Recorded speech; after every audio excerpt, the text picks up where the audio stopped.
This is the Life Stances podcast, and I'm your host, Lori Beeman. In this podcast, we're exploring life stances in a world of religious change. Life stances are what we think about the world, how we live and act within it, and how we relate to other people, other animals, and the environment. With an increasing number of people identifying as non-religious, this podcast explores how religious change impacts society. In the coming months, we'll look at weddings, funerals, palliative care, charitable giving and volunteering, forest burials, and other topics related to the changing religious landscape. I hope you'll join us.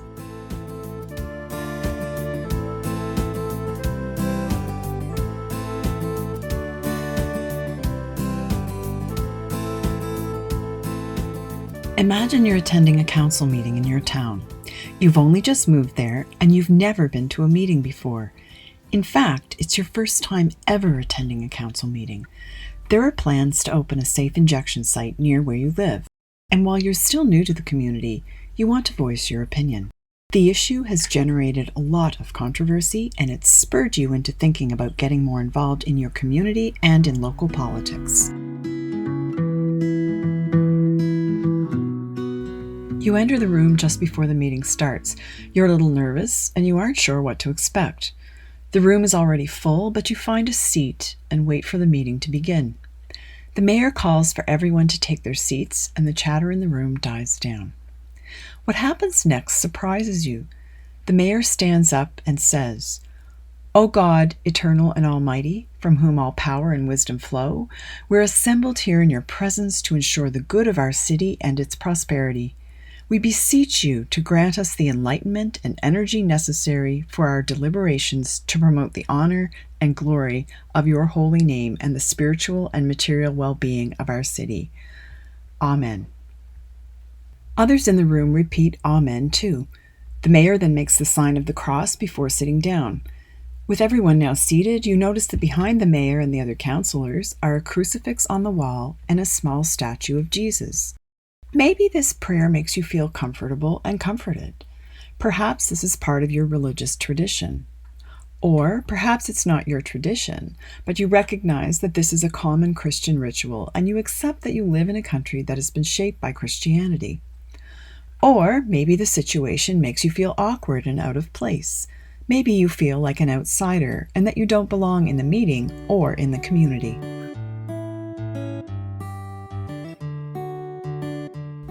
Welcome to episode 2 of the Life Stances podcast. In the last episode, we talked about the increasing number of people who describe themselves as non-religious and the social impact of this massive social shift. We talked with a funeral director and a wedding officiant to see how weddings and funerals are being reshaped as a result of the changing religious landscape. In this episode, we're focusing on another common ritual, prayer in municipal councils, provincial legislative assemblies, and national governing bodies like parliaments. The story we told at the beginning is far from unusual. Saying a prayer before the government's business of the day, whether it's making a decision to spend money on water and sewer upgrades, revising school board structure, or passing the national budget, is a pretty common practice in many countries that have historically had a Christian majority.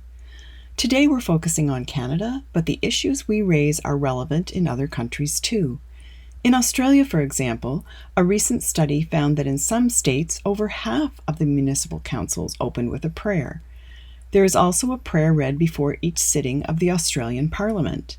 In the United States, the Supreme Court has said that prayers before municipal council meetings are permitted. So prayer before government meetings is far from being an issue unique only to Canada. In this episode, we ask, does prayer have a place in municipal council meetings and other government activities? What role should it have in a society that is increasingly religiously diverse and increasingly non-religious?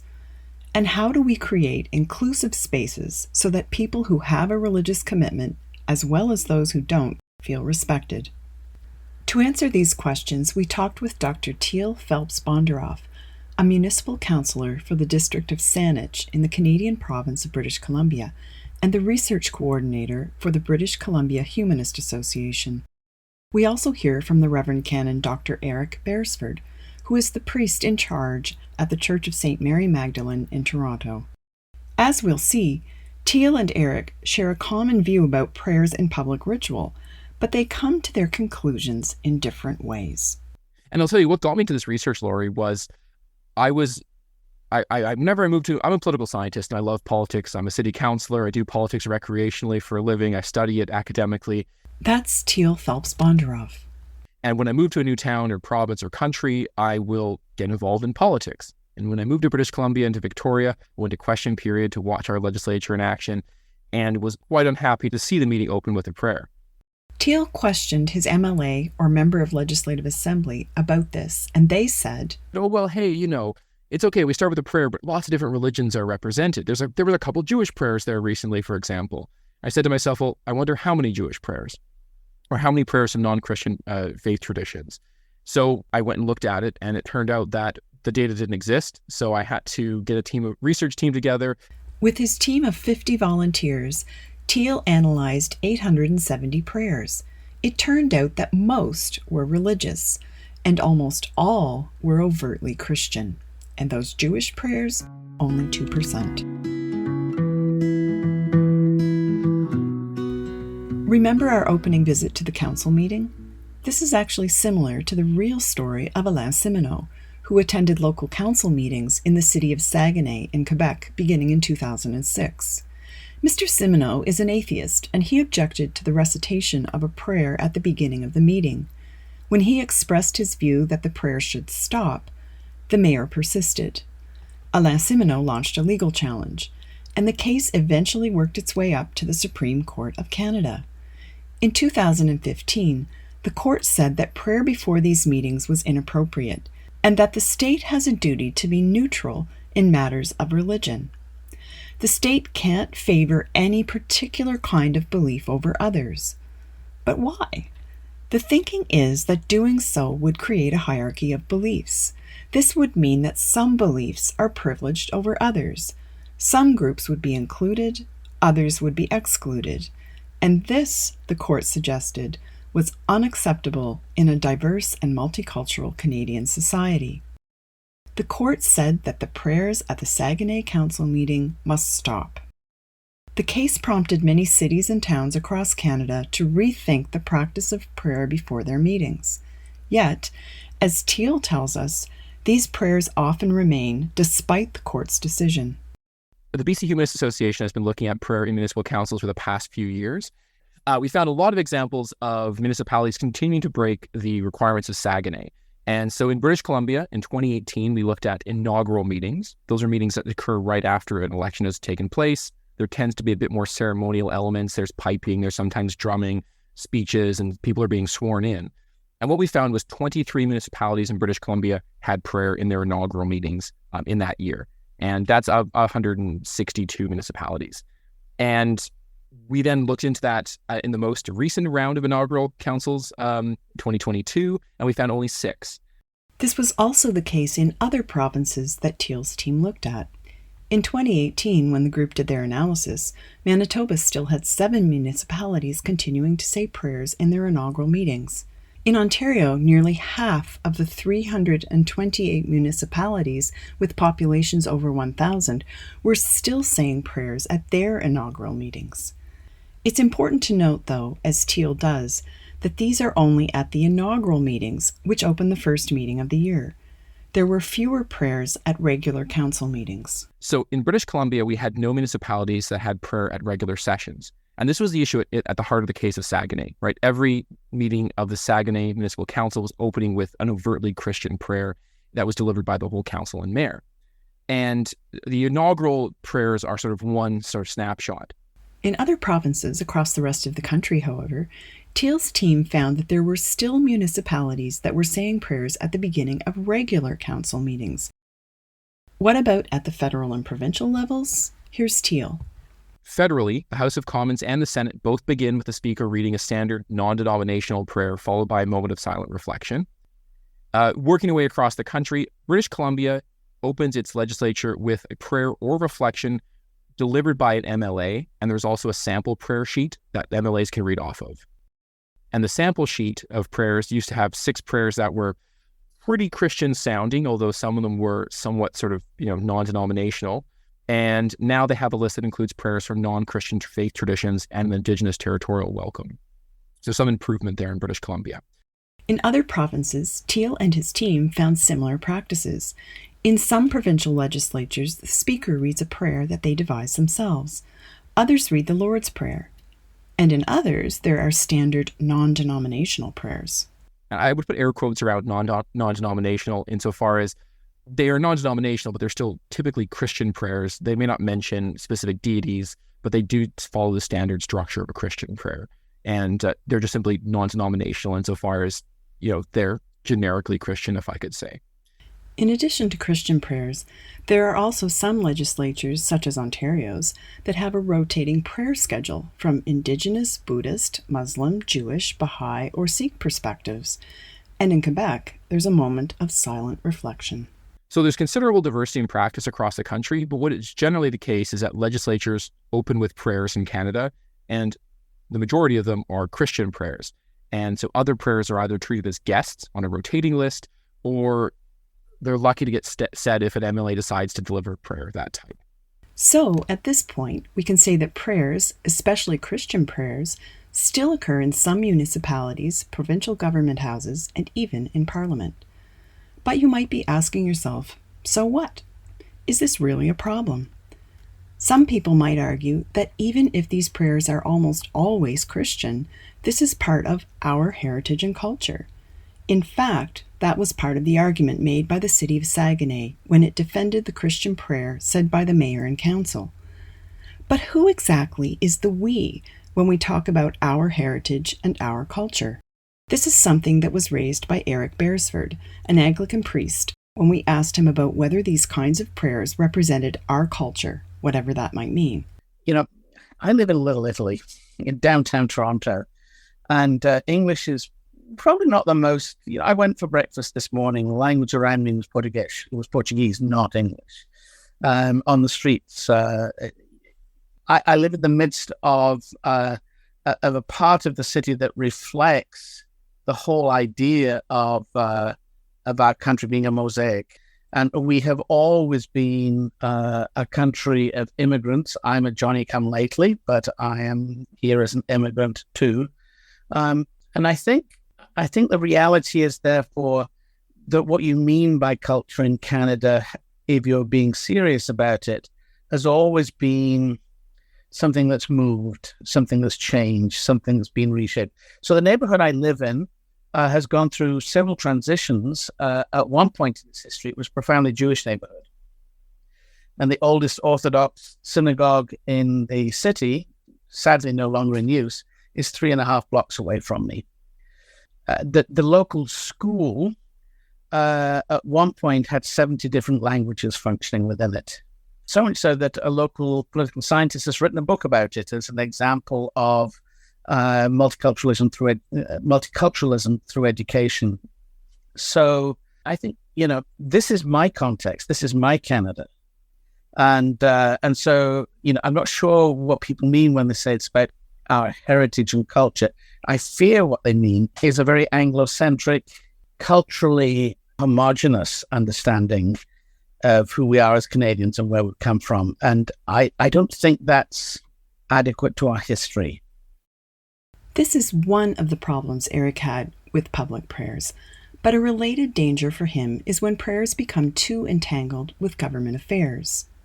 One of the problems with cultural Christianity is it actually immunizes us against the call of the gospel to be a people who are often countercultural.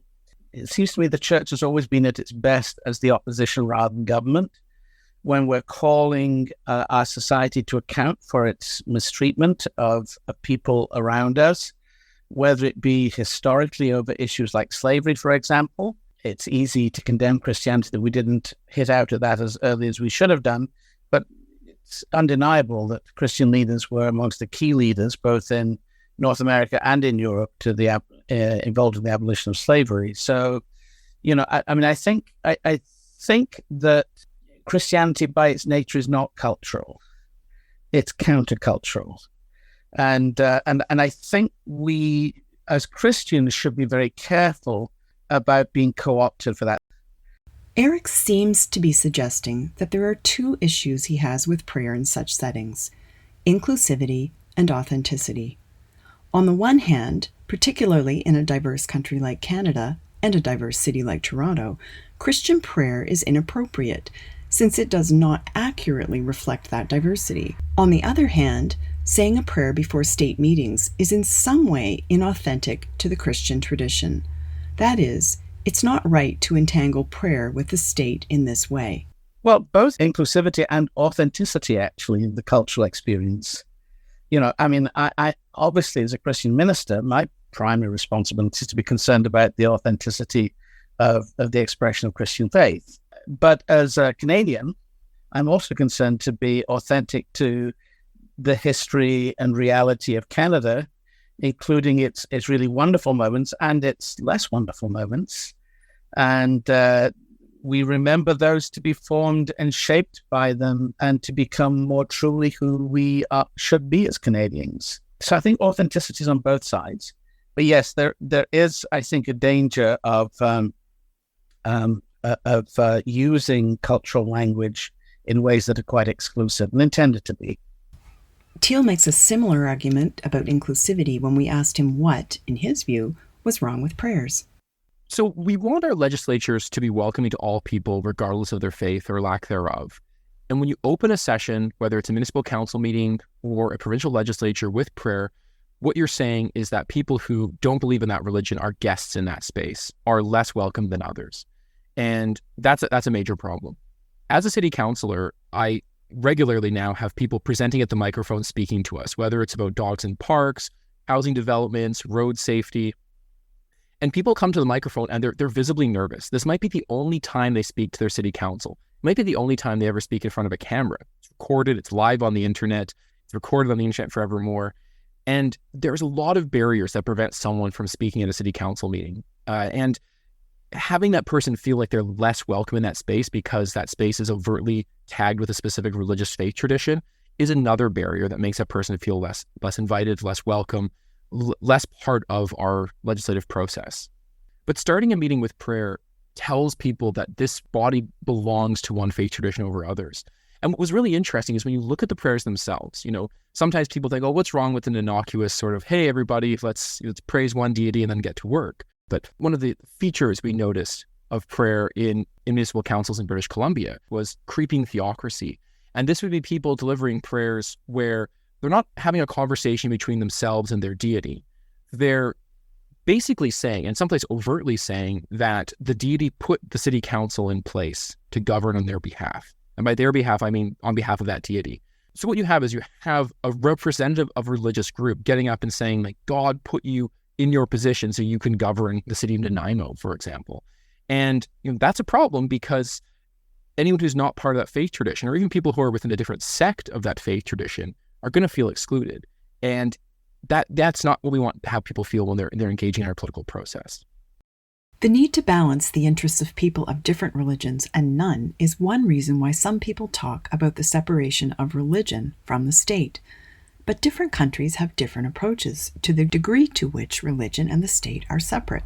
What does that mean exactly? England has an official state church. So does Denmark. But what this means in practice is very context specific. I mean, this whole conversation about the separation of religion and government, there's really good reasons why we keep religion and government separate. And when you start seeing the two mix, it's not only bad for people who are not religious or not members of the majority faith, it's bad for the members of the faith that's represented by the state as well.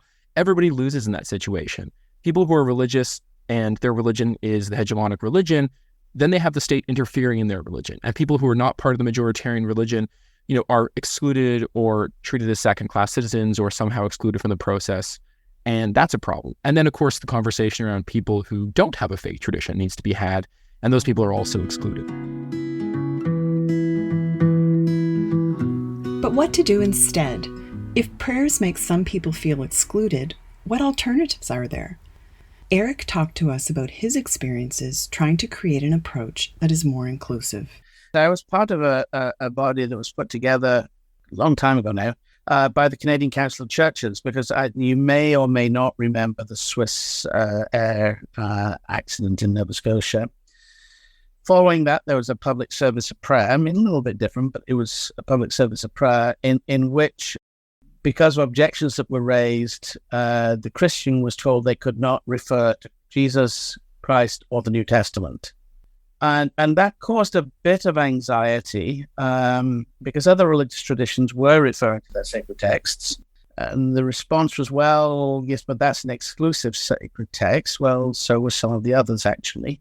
But we put together, I was on a committee which was tasked with putting together a set of guidelines for prayer in public context where more than one religious tradition is present. The point of it was to set up a model of praying alongside each other. So there's a sense in which praying together is problematic, if we're really all being honest to who we are. But we can pray alongside each other, and we can overhear each other's prayer, and we can acknowledge those places where the intention and hopes of our prayers overlap. But so that's a more helpful approach. And that's been the one which I've drawn on a couple of occasions that I've been asked to do that. Eric's experience of interfaith prayer seems like a valuable way forward, but issues with this remain. As Teale points out, attempts to give space to a variety of religious groups still has problems.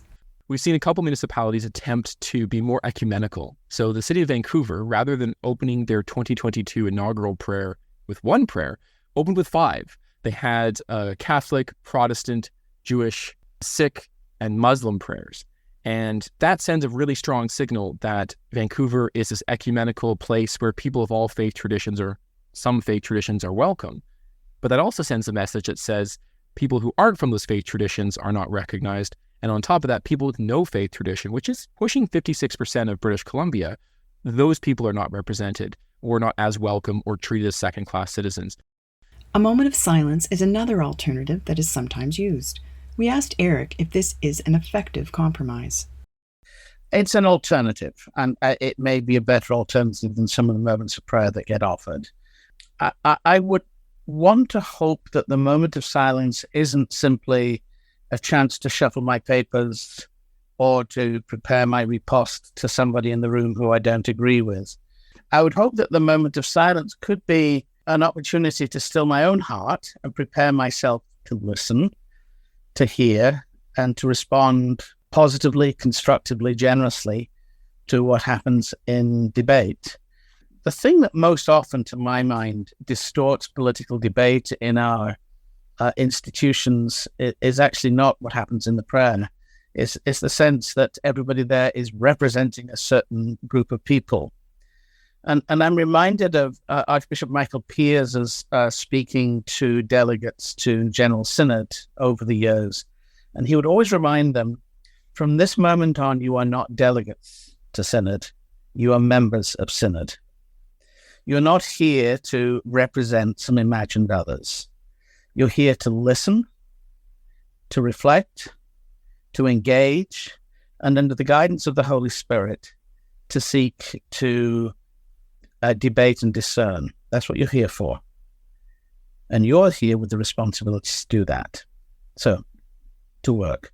And I suppose I'd want to say something, slightly different language, but I'd want to say something very similar about what should be happening in council chambers, about what should be happening in Parliament. And I think, and provincial legislature, I think too often we end up with political grandstanding because speeches are not made for the purpose of discernment, that they're made in order to appeal to a particular group of people. I think that's unfortunate. I think it distorts debate and it demeans the purpose of Parliament. We also asked Teale about moments of silence. I don't think it's a bad or good thing. I think it's a practice that, we as legislatures and members of our community can decide how we want to govern our meetings. And if we think that a moment of silence gives us a moment to get our heads in the game, I talk about this in one of our reports, right? Like a moment of silence is preferred to a prayer because a moment of silence could mean anything to anyone, right? Someone could be sitting there playing Candy Crush on their phone. Someone else could be there praying to their deity. A third person could be prepping their speech. And a fourth person could try to take a moment of deep breathing and do their own meditative practices. It's much more accommodating. But moments of silence have potential pitfalls too. Teale elaborates. One thing we did find in some instances were prescriptive moments of silence, however, where the question isn't take a moment of silence to get your head in the game or a moment of reflection before we start, but a prescriptive moment of silence is something like take a minute to reflect on the following topic. And in that situation, I would have objections insofar as we would consider it often a form of stealth prayer, right? So, okay, you take a moment to reflect on the power of Jesus in your life is still a prayer. It's just a silent one that's prescriptive, right? So to me, a moment of silent reflection is a good way to get your head in the game. And some people may enjoy that. Sometimes, I think it's useful, especially in heated situations where you remind people that we're here. Our mayor in our municipality will often start our more controversial meetings with, we're all in this together, let's get through this. And I think that's often a good reminder to people that this is a serious situation. Stepping back, Teale reflects on the role that ceremony can play in public spaces. There's a role for ceremony in our political meetings, right? When we look at, say, the opening of the legislature and there's a mace and a tricorn hat, there's lots of trappings of colonialism, which is a whole other conversation. But those kinds of ceremonies remind us that what we're doing is something significant, that what we're doing is we are legislating on behalf of our community. So, for example, some of the municipalities in Ontario that start with a reading of the statement of intent of the municipality, I think is a great way of reminding people why we're here. So I think a moment of silence is a good compromise. I mean, we could also calculate that as like time lost from legislation. Let's just get down to it. But to me, I think it depends on the people who are there and their ability to shape these processes. So people, both members of the community and legislators, should have a conversation about how do we set up our meetings so that everyone feels welcome and that we're most effectively able to govern. And that's a conversation. It's a live conversation that we should always be having. We shouldn't get trapped into the practice of saying, well, we've always done it this way, so we have to do it this way. And that sort of ad antiquatem fallacy of this is the practice we've always done. I think it's really important that we investigate and give thought to why we've always done something some way. And if it turns out that practice is discriminatory, then we should discontinue it. The issue of prayer before meetings is one aspect of the deeper question about how we can live together in a society characterized by diversity. There are a few elements of it that I would just highlight. One is listening.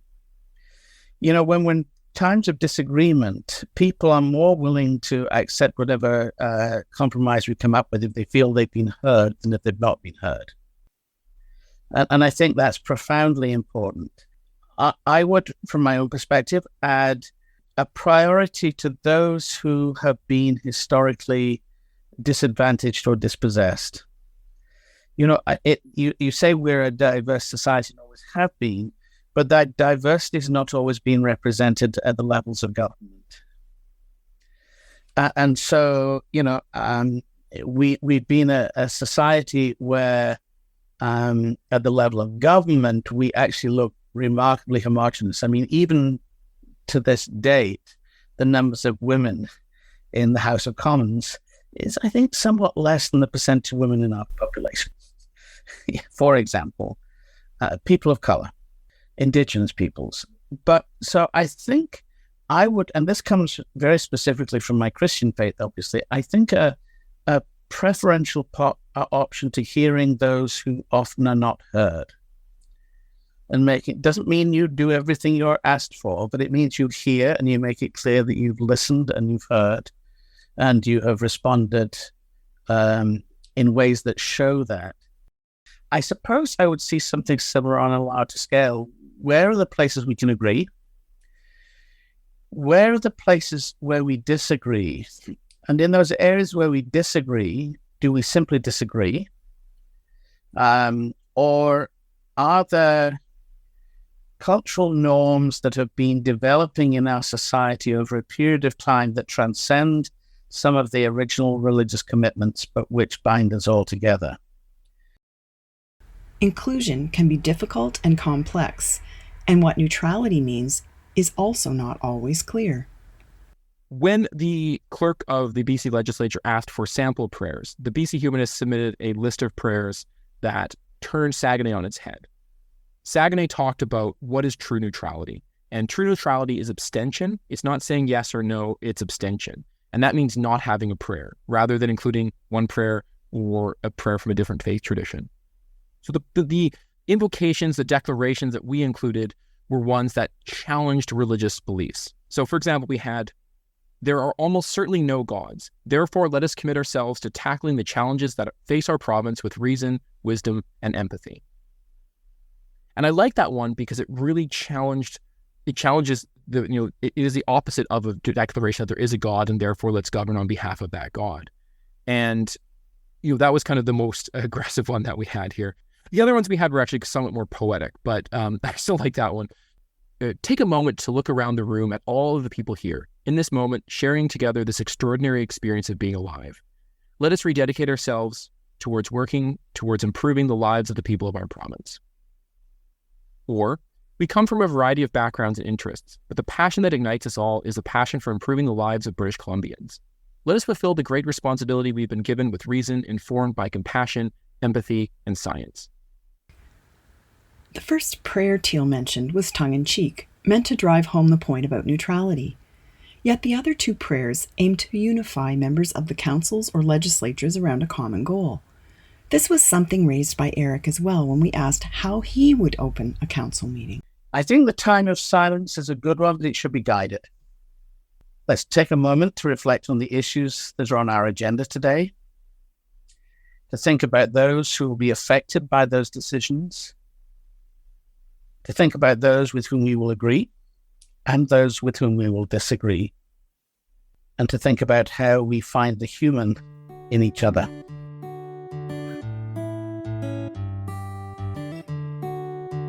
How to create inclusive spaces where everyone feels welcome and represented is a big challenge, and there are lots of people who feel strongly about this issue. However, as the perspectives of Eric and Teale demonstrate, opinions on prayer in public meetings like municipal councils or state governing bodies don't line up in a neat binary between religious and non-religious.